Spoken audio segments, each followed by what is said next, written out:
Finally ফ্ৰেণ্ডসকল PM Kisan সন্মান নিধি যোজনাৰ 20 নং কিস্তিলৈ ইম্পৰ্টেণ্ট আপডেট ওলাই আহিছে। যদি আপোনালোকে PM কিষাণ সন্মান নিধি যোজনাৰ হিতাধিকাৰী হয় তেনেক্ষেত্ৰত আপুনি ভিডিঅ'টো সম্পূৰ্ণকৈ চাই থাকক, কিয়নো আপোনালোকৰ বাবে ওলাইছে এটা ইম্পৰ্টেণ্ট আপডেট।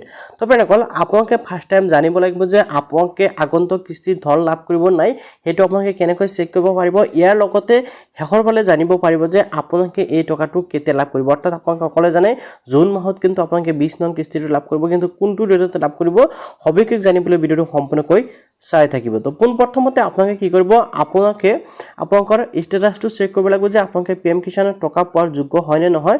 তাৰ বাবে আপোনালোকে PM কিষাণ সন্মান নিধি যোজনাৰ এই যিটো অফিচিয়েল ৱেবছাইট আছে বা পোৰ্টেল আছে আপোনালোকে ইয়াতে আহিব লাগিব।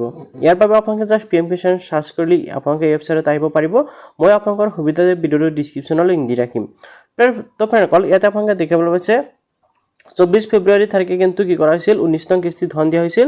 এতিয়া আপোনালোকে 20 নং কিস্তি টকা কেতিয়া লাভ কৰিব। সো তাৰ আগতে আপোনালোকে কি কৰিব লাগিব যে আপোনালোকৰ ষ্টেটাছটো চেক কৰিব লাগিব। ষ্টেটাছটো চেক কৰা এটা অতি সহজ। আপোনালোকে চেক কৰাৰ বাবে জাষ্ট কি কৰিব, PM কিষাণৰ ৱেবছাইটত অহাৰ পিছত স্ক্ৰল ডাউন হৈ আহি এই যিটো ফাৰ্মাৰ কৰ্নাৰ আছে এই ফাৰ্মাৰ কৰ্নাৰ অপশ্যনত আহি যাব। আপোনালোকৰ এনেকৈ আহি যাব EKYC ফাৰ্মাৰ ৰেজিষ্ট্ৰেশ্যন, তাৰপিছত ষ্টেটাছ সেল্ফ ৰেজিষ্ট্ৰেশ্যন, নো ইউৰ ষ্টেটাছ, এনেকৈ কেইবাটাও অপশ্যন আছে। ইয়াতে যাক বহুত কেইটা অপশ্যন আছে। তো আপোনালোকে ইয়াৰ পৰা কি কৰিব লাগিব, এই যিটো অপশ্যন দেখিবলৈ পাইছে নো ইউৰ ষ্টেটাছ, আপোনালোকে এই অপশ্যনটোত ক্লিক কৰিব লাগিব। এই অপশ্যনটোত যেতিয়াই ক্লিক কৰিব, ক্লিক কৰাৰ লগে লগে চাওক আপোনাৰ ৰেজিষ্ট্ৰেশ্যন নাম্বাৰ দেখিবলৈ পাইছে। আপোনালোকে আপোনালোকৰ ৰেজিষ্ট্ৰেশ্যন নাম্বাৰ বহাব আৰু কেপচাৰটো বহাই আপোনালোকে গেট OTP অপশ্যনত ক্লিক কৰিব। গেট OTP অপশ্যনত ক্লিক কৰাৰ লগে লগে আপোনাৰ মোবাইলত কিন্তু এটা OTP আহিব, ঠিক আছে। যদি আপোনালোকৰ ৰেজিষ্ট্ৰেশ্যন নাম্বাৰ নাজানে তেনেহ'লে নো ইউৰ ৰেজিষ্ট্ৰেশ্যন নাম্বাৰ অপশ্যনত ক্লিক কৰিব আৰু ইয়াতে কিন্তু আপোনালোকৰ ৰেজিষ্টাৰ মোবাইল নাম্বাৰ বা আপোনালোকে আধাৰ নাম্বাৰ বহাই কি কৰিব পাৰিব, ৰেজিষ্ট্ৰেশ্যন ষ্টেটাছটো চেক কৰিব পাৰিব। এতিয়া আপোনালোকৰ ষ্টেটাছটো চেক কৰাৰ বাবে জাষ্ট আপোনালোকে ৰেজিষ্ট্ৰেশ্যন নাম্বাৰটো ইয়াতে বহাই দিব আৰু কেপচাৰটো বহাই আপোনালোকে গেট OTP অপশ্যনত ক্লিক কৰি দিব। ৰেজিষ্ট্ৰেশ্যন নাম্বাৰ আৰু কেপচাৰটো বহাই যেতিয়া আপোনালোকে গেট OTP অপশ্যনত ক্লিক কৰিব, গেট OTP অপশ্যনত ক্লিক কৰাৰ লগে লগে কিন্তু আপোনাৰ ৰেজিষ্টাৰ মোবাইল নাম্বাৰত OTP আহিব। আপোনালোকে জাষ্ট সেই OTPটো বহাই ইয়াতে আপোনালোকে গেট ডাটা অপশ্যনত ক্লিক কৰিব লাগিব।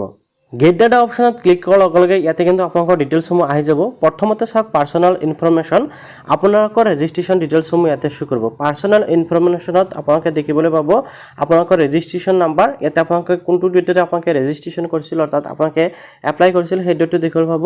ইয়াতে আপোনালোকে দেখিবলৈ পাব ফাৰ্মাৰজনৰ নাম, নেম অফ দ্য ফাৰ্মাৰ দেখিবলৈ পাইছে।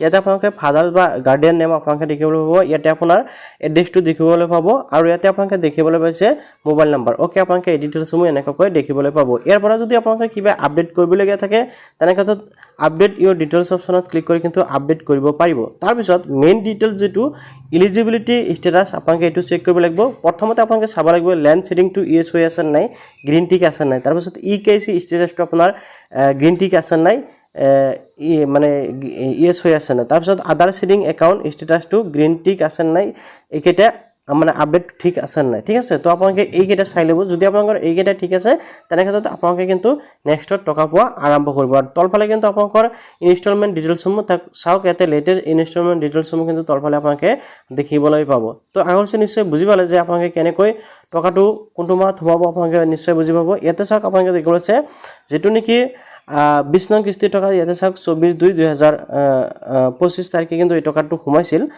এতিয়া আপোনালোকে ডিটেইলছসমূহ চেক কৰিলে এতিয়া আপোনালোকৰ মনত কুৱেশ্যন যিটো সেইটো হ'ল যে আপোনালোকে কোনটো ডেটত টকা পাব বা কোনটো ডেটত 20 নং কিস্তিৰ টকা আহিব লাভ কৰিব।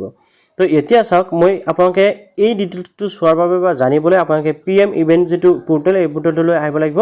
আৰু এই পোৰ্টেললৈ অহাৰ পিছত আপোনালোকে স্ক্ৰল ডাউন কৰিলে আপোনালোকে ইয়াতে দেখিবলৈ পাব transfer on 19 instalment to more than 917 crore PM Kisan beneficiary 24 January 2025। অৰ্থাৎ আপোনালোকে ইয়াতে দেখিব পাইছে 19 নং কিস্তিৰ 24 ফেব্ৰুৱাৰী 2025 তাৰিখে কিন্তু দিয়া হৈছিল। আৰু কিমান মানুহক দিছিল আৰু ক'ৰ পৰা দিছিল, বিহাৰৰ পৰা দিছিল।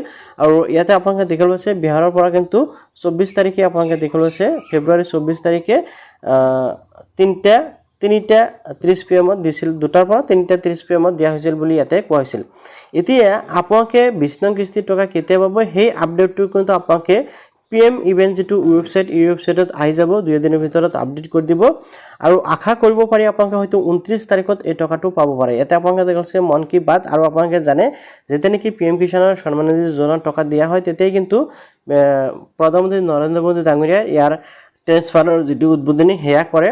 যিকোনো ঠাইৰ পৰা কৰা যিকোনো এটা ইভেন্ট থাকে আৰু সেই ইভেন্টত কিন্তু এই উদ্বোধনটো কৰা হয় বা তাৰ পৰা টকাখিনি ট্ৰান্সফাৰ কৰা হয় তো ইয়াতে কিন্তু সম্ভাৱনা খুব বেছি আছে আপোনালোকে হয়তো 29 তাৰিখে টকাখিনি পাব পাৰে তো ভিডিওটো ভাল পালে নিশ্চয় লাইক কৰিব আৰু চেনেলটো সাবস্ক্ৰাইব কৰিবলৈ পাহৰি নাযাব এনেকুৱা ইম্পৰ্টেন্ট আপডেটসমূহ পাই থাকিব